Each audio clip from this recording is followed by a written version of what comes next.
dan terutama kepada adik-adik dan ibu dan selaku masuk penambah pesantren seperti Kemala dan dan terutama kepada Mas Amin, Mas Awal, Izara, dan Ibu dan Kamila, dan terutama kepada siapa pengurus dan tidak dari guru dan kepada Mbak Rifki sebagai emergency, kepada Mbak Tuhan, Mbak Zua, Mbak Nafi, Mbak Konya, dan Mbak lainnya, dan yang terhormat kepada orang tua saya di rumah, semoga sehat selalu dan panjang umur, amin ya rabbal alamin, dan kepada teman-teman saya yang saya cintai dan banggakan.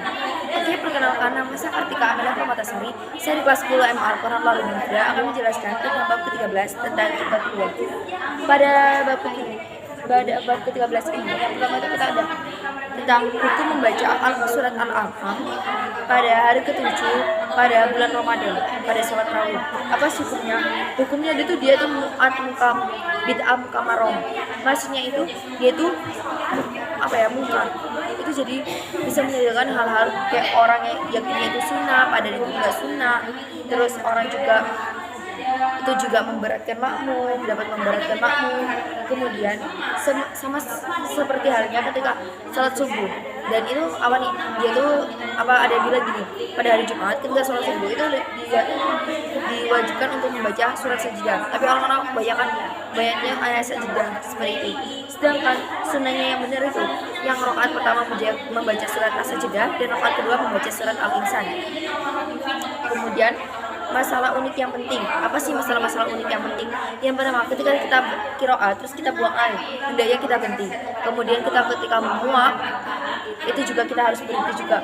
Kemudian jika misalkan kalian itu mengimami sholat, kalian itu membaca surat Yasin.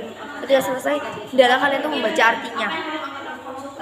Kemudian jika ayatnya sama, itu suaranya itu harus rendah seperti itu.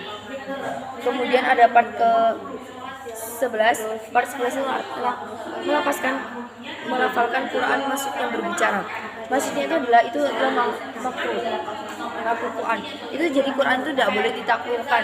Terus misalkan kalian mau izin masuk kepada orang sholat itu harus membaca hadimalin aminnya seperti itu. Jadi kalian boleh masuk jika orang yang baca itu. Kemudian membaca sambil berdiri. Jadi ketika kalian membaca Quran sambil berdiri itu nggak apa-apa. Tapi ketika kalian menemui suatu kaum, hendaklah kalian itu berhenti dan mengucapkan salam. Dan lebih baik lagi ketika kalian menunjukkan, kalian itu harus membaca ta'awudz seperti itu. Kemudian jika kalian membacanya sambil duduk, kemudian ada yang lewat, kalian itu tidak wajib mengucapkan salam. Terus misalkan tapi orang yang lewat itu mengucapkan salam kalian tuh bisa menjawabnya dengan isyarat. Kemudian ketika hari Jumat, kalian tuh masuk ada orang yang masuk terus mengucapkan salam, dan pada si khatib itu wajib mengucapkan salam. Kemudian part ke-12-nya itu yang pertama itu adalah berdiri menghormati keutamaan orang yang punya keutamaan, yaitu orang yang punya kelebihan. Contohnya dia tuh solid, pengaruh umum, punya ilmu yang lebih. Kalian itu nggak apa-apa nggak berdiri, karena itu bentuk suatu hormat kita, bukan karena kita ingin membanggakan dia, menyombongkan dia, bukan karena itu. Itu malah anjuran, dan itu adalah para perilaku tabi'in. Kemudian yang terakhir adalah ketentuan pentingnya qiraah. Itu dia tuh wajib membaca Fatihah. Pada setiap rakaat itu wajib membaca Fatihah. Kan ada yang bilang kalau rakaat kedua, dan rakaat ketiga itu nggak usah. Padahal ini wajibnya rakaat pertama, kedua, dan ketiga kayak gitu. Kemudian rakaat pertama itu bacaannya itu lebih panjang daripada rakaat kedua. Jadi rakaat kedua itu lebih pendek. Kemudian jika rakaat ketiga dan rakaat 4 itu sama bacaannya. Kemudian jika pada habisnya takbir sholat jenazah itu wajib membaca Fatihah. Oke, sekian dari saya. Kurang lebih maaf. Wassalamualaikum warahmatullahi wabarakatuh.